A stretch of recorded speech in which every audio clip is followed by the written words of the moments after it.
गुरु प्यारी साध संगत जी, आज फिर से एक सुंदर सी साखी आप सभी को सुनाने जा रही हूँ। गुरु प्यारी साध संगत जी, ज़्यादातर हमारा समय इसी चीज़ में बर्बाद हो जाता है, इन्हीं चीज़ों में बर्बाद हो जाता है कि लोग क्या कहेंगे, दुनिया क्या कहेगी। और जैसे जैसे दुनिया ताने मारती है वैसे वैसे हम लोग रिएक्ट करना शुरू कर देते हैं, वैसे ही बर्ताव करना शुरू कर देते हैं। ये दुनिया तो है ही भटकाने के लिए, दुनिया को कभी संतुष्ट नहीं किया जा सकता। हाँ, ईश्वर को राज़ी करना आसान है, लेकिन संसार को राज़ी करना असंभव है। यानी कि वो हो ही नहीं सकता, आप कभी भी पूरी दुनिया को संतुष्ट नहीं कर सकते। तो गुरु प्यारे साध संगत जी, अपने ईश्वर को राज़ी करने में समय लगाएं, ना कि इस संसार को, इस व्यर्थ के संसार को रिझाने में और इसको मनाने में और इसको राज़ी करने में अपना समय बर्बाद ना करें। तो गुरु प्यारे साध संगत जी, आज की जो साखी है वो इसी बारे में है कि हम किस तरह अपनी बुद्धि पर कंट्रोल खो के ईश्वर में समय ना लगा के हम इस दुनिया में समय बर्बाद करते हैं। तो आइए गुरु प्यारे साध संगत जी, सुनते हैं आज की ये सुंदर सी साखी। ये कहानी है एक ऐसे सन्यासी की जिसने दुनिया से तंग आके सन्यास ले लिया होता है। और गुरु प्यारे साध संगत जी, किसी नदी के पनघट पर जाके वो सोया हुआ होता है। उसके सिरहाने एक पत्थर रखा हुआ होता है, तो उसी पत्थर पर सिर रख के उसको नींद आ जाती है। पनघट पे पनिहारिन आती जाती रहती हैं। तो गुरु प्यारे साध संगत जी, एक पनिहारिन आके कहती है कि हाँ, आया बड़ा सन्यासी। सन्यासी तो हो गया, फिर भी तकिए का मुंह नहीं गया। कैसा सन्यासी है, पत्थर का ही सही, लेकिन रख तो रखा है ना।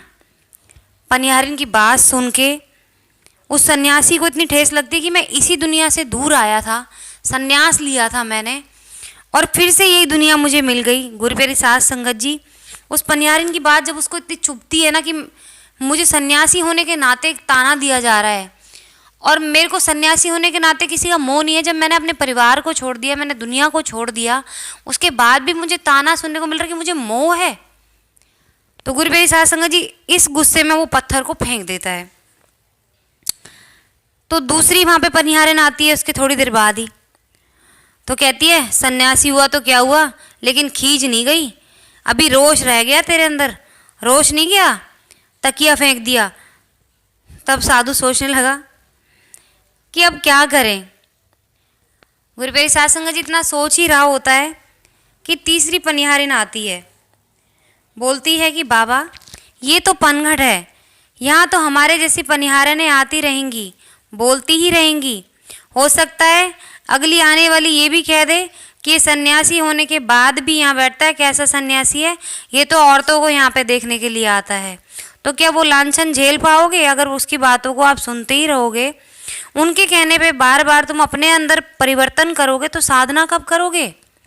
जिसके लिए तुमने सन्यास लिया है, साधना के लिए, परमात्मा में ध्यान लगाने के लिए, आप तो उसी को भूल ही जा रहे हो। ना तो तुम परिवार में रह के साधना कर पाए और ना ही सन्यास लेके ध्यान लगा पा रहे हो।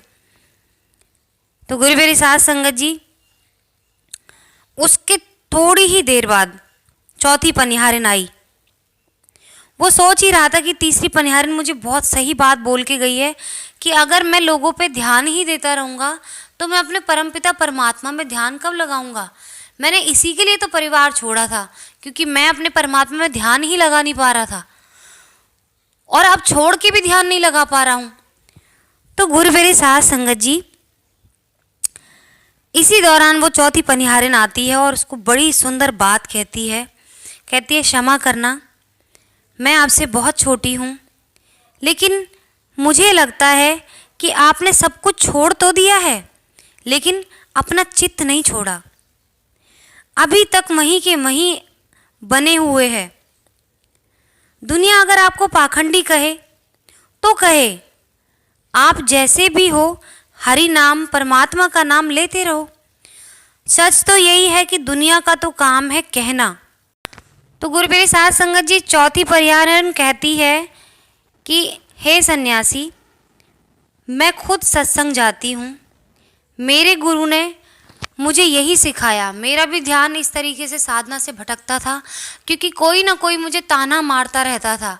जब भी मैं अपने परमात्मा से जुड़ती थी तो कोई ना कोई, मेरी सास कहती थी कि काम के डर से, काम से जी चुराने की वजह से ये परमात्मा में ध्यान लगाने का नाटक कर रही है। पति कहता था कि मुझसे मेरे करीब ना आए, मुझसे बचने के लिए ये परमात्मा में ध्यान लगा रही है, नाटक कर रही है। मेरी ननद हो, चाहे सास हो, चाहे मेरा पति हो, सब मुझे ताने मारते थे। मैं दुखी हो गई थी, आखिर लूँ तो कैसे लूँ नाम मैं अपने परमात्मा का। और उनकी बात तो, क्योंकि मैं उन्हीं के बीच में रह रही हूँ, तो उनकी बात भी मुझे सुननी पड़ती थी, क्योंकि रहना मुझे परिवार के अंदर था। तो मैं भी बहुत तंग आ गई थी। तो मेरे गुरु ने मेरे जो दिमाग की राह बंद थी, उस राह को खोला, मुझे रास्ता दिखाया। उन्होंने मुझे समझाया कि ये दुनिया तो कहती ही रहेगी, ये दुनिया तुम्हें कुछ भी कहेगी तो क्या तुम उसी हिसाब से काम करोगे? कोई कल को तुम्हें कहेगा कि आंख बंद करके तुम बैठे हुए हो ध्यान में, तो ध्यान का नाटक कर रहे हो। चारों ओर देखोगे तो कहोगे इसकी तो नज़र का ही ठिकाना, इसकी तो नज़र बड़ी घूमती रहती है, बड़ी गंदी नज़र है इसकी। और परेशान होके तुम आंख फोड़ लोगे तो दुनिया कहेगी कि क्या हुआ, आखिर भोगना ही पड़ा ना, कर्मों का भोग रहा है, कर्मों का भोग रही है। तो गुरु प्यारी साध संगत जी, उस चौथी पनिहारिन ने कहा कि हे संत जी, ईश्वर को राज़ी करना आसान है, मेरे गुरु ने मुझे बताया है, लेकिन संसार को राज़ी करना असंभव है, क्योंकि यही तो वो लोग हैं जो आपको 84 में उलझा के रखते हैं।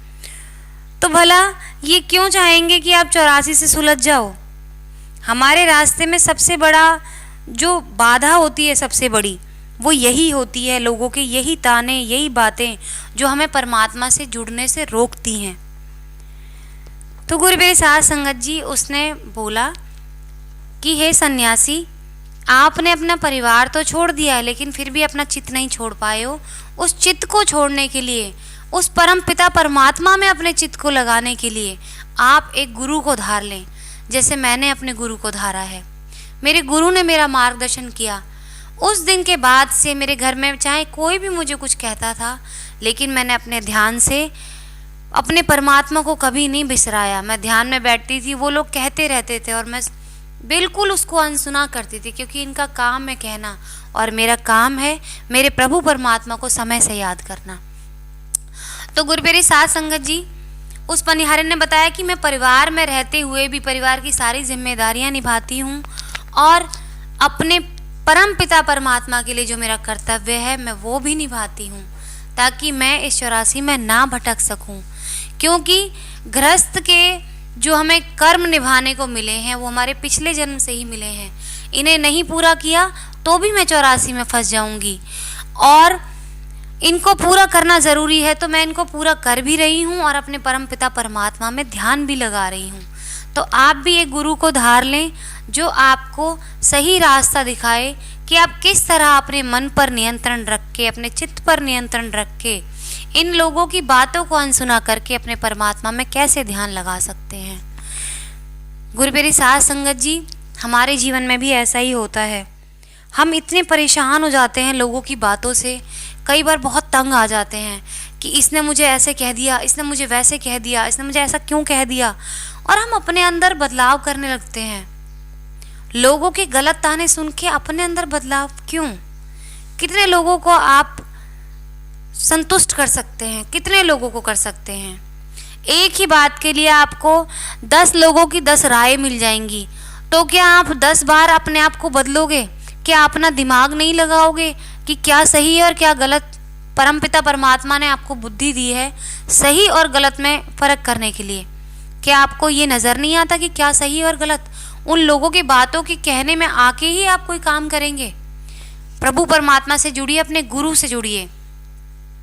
अगर आप भटक रहे हैं और अभी भी सही और गलत में फ़र्क नहीं कर पा रहे हैं, तो अपने गुरु को धार लें अपने जीवन में। वो आपका मार्गदर्शन करेंगे क्या सही है और क्या गलत है। आप उन्हीं के सहारे उस परमपिता परमात्मा तक पहुंच सकते हैं, नहीं तो ये दुनिया आपको भटकाने के लिए बैठी ही है। कोई काम करने जाती है औरत तो उसको क्या क्या गालियाँ सुनने को मिलती हैं। पहले तो अपने परिवार से ही मिलती हैं, साथ में दुनिया से भी मिलती हैं।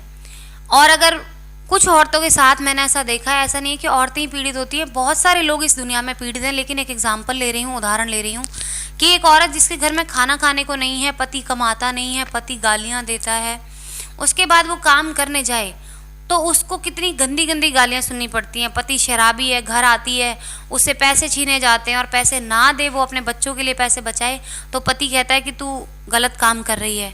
फिर ऊपर से दुनिया भी कहने लग जाती है कि तू गलत काम कर रही है। तो गुरु प्यारी साध संगत जी, अगर वो ऐसे सोचेगी तो कभी भी अपना और अपने बच्चों का पेट नहीं भर पाएगी। इंसान अपनी नज़र में सही होना चाहिए, दुनिया की नज़र में नहीं। कि दुनिया तो आपकी दुश्मन है पक्की, कभी भी कोई आपको सराहेगा नहीं आपके अच्छे कामों के लिए। हमेशा आपको नीचे गिराने वाले ज़्यादा लोग मिलेंगे आपके आसपास। तो क्या करोगे? दब जाओगे उनकी बातों के नीचे, अपना परिवार, अपनी ज़िंदगी सब तबाह कर लोगे उनके पीछे। ये कौन सी समझदारी है? तो गुरु प्यारी साध संगत जी, ऐसी घटिया दुनिया की बातें कभी ना सुने, कभी उनकी बातों में ना आए। जो दुनिया आपके लिए कुछ अच्छा नहीं कर सकती तो उनकी बुरी बातों को अपने जीवन में ना धारें। उन लेक्चर देने वाले लोगों से पूछे कि क्या आपके घर में एक बोरी गेहूं रख जाएंगे वो, बिना किसी मतलब के, बिना किसी स्वार्थ के? और अगर नहीं रखते हैं तो आज से उनकी बातों को सुनना बंद कर दीजिए। अपने परम पिता परमात्मा और अपने कर्तव्य में ध्यान लगाइए। तो गुरु प्यारी साध संगत जी, आज इसी के साथ इस सुंदर सी साखी को यहीं समाप्त करना चाहूँगी। मिलती हूँ आपसे अपनी अगली वीडियो में नई साखी के साथ। तब तक के लिए सिमरन करते रहें, सच्ची सेवा करते रहें और खुश रहें, परमार्थ करते रहें।